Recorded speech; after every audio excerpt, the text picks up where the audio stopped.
It's no secret, I am a humongous fan of Super Smash Bros., whether it's playing with friends, playing online, or even checking out tournaments, small and enormous.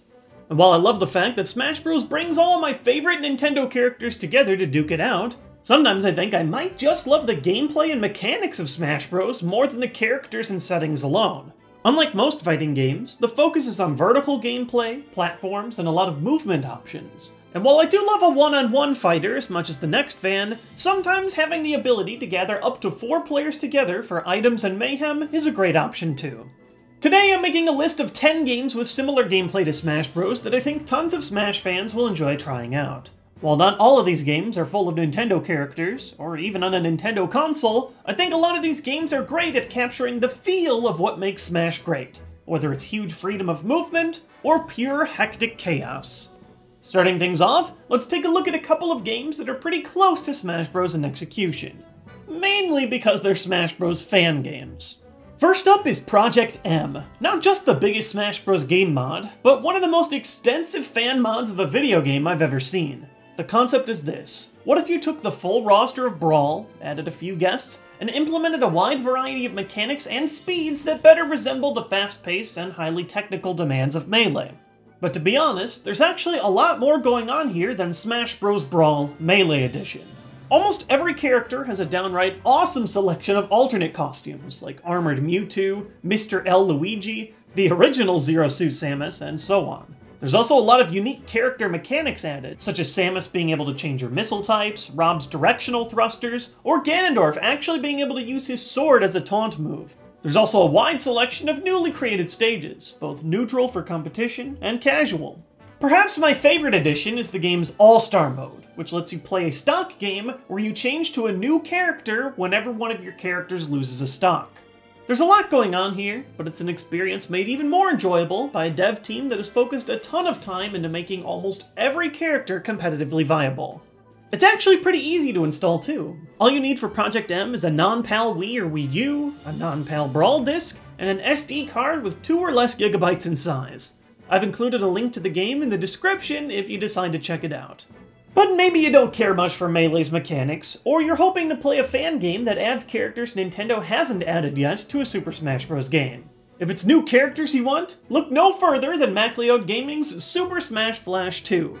While, as the game's title implies, you can play the game entirely through an online Flash client, you can also download it as a standalone title as well, facing off with a host of unlikely characters like Black Mage, Bomberman, Lloyd from Tales of Symphonia, Goku.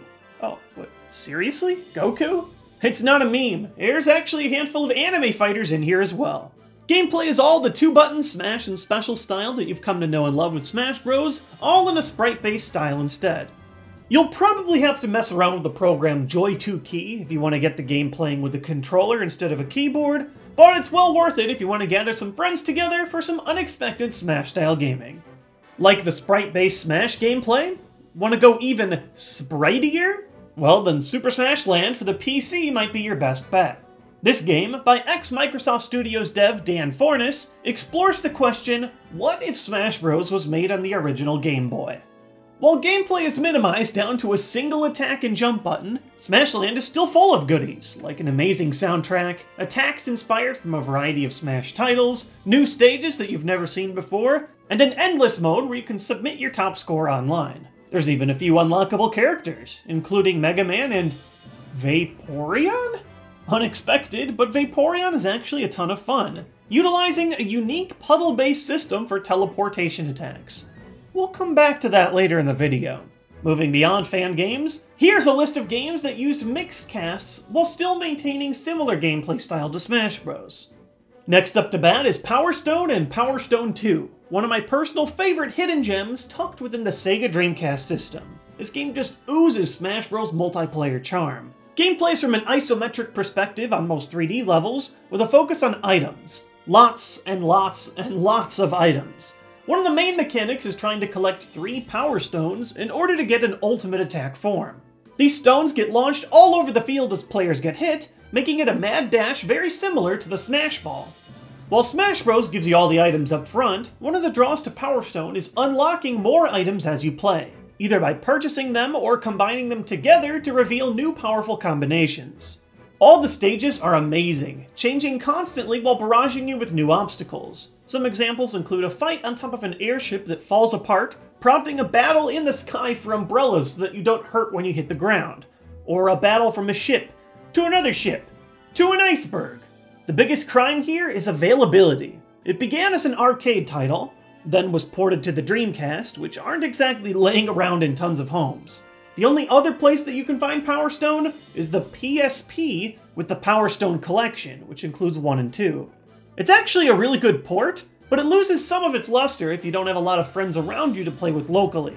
This game desperately needs to find some kind of virtual console port, but in the meantime, it's well worth trying to find your one friend that still owns a Dreamcast just to play some Powerstone.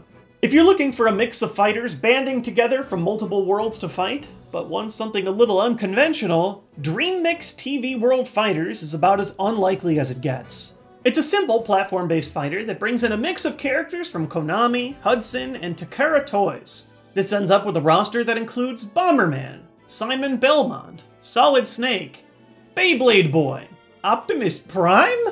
It isn't especially deep when it comes to combat, and it plays more like the coin mode that most Smash Bros. Games have on the side.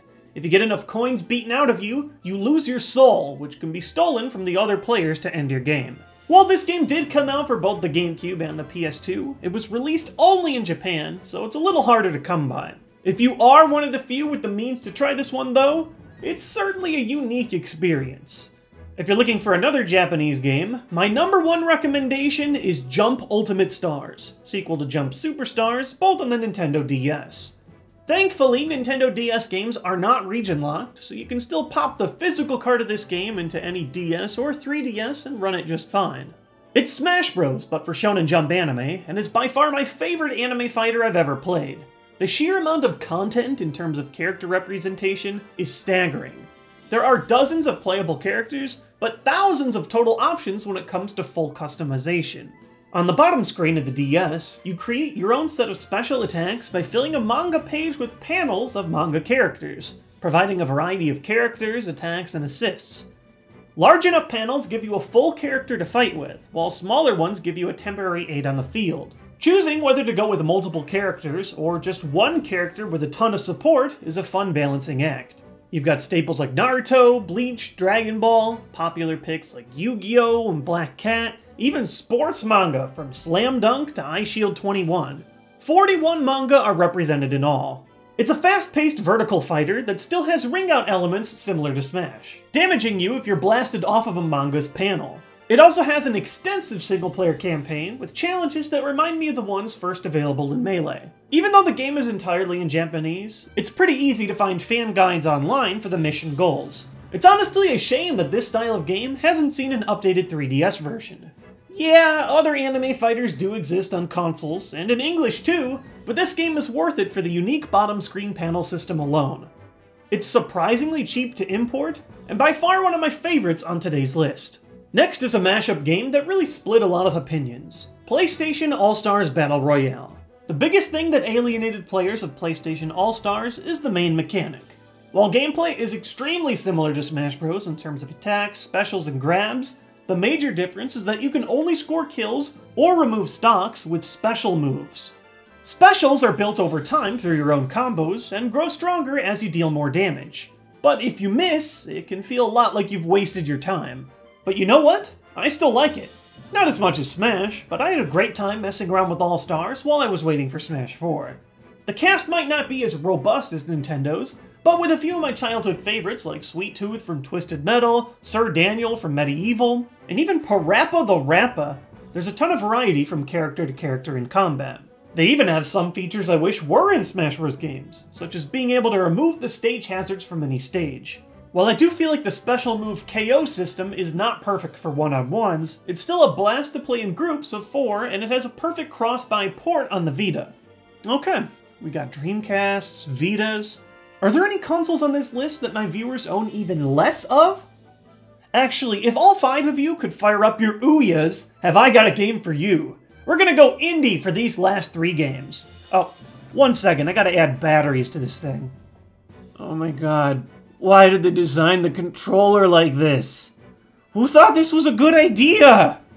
So if this were 2013, I'd tell you that TowerFall is the new hotness that you can only find on this one obscure console. But today, you can find TowerFall Ascension and its expansion, Dark World, on the PS4, PC, Mac, heck, even Linux. It's an archery-based combat game that's the embodiment of easy to learn, hard to master.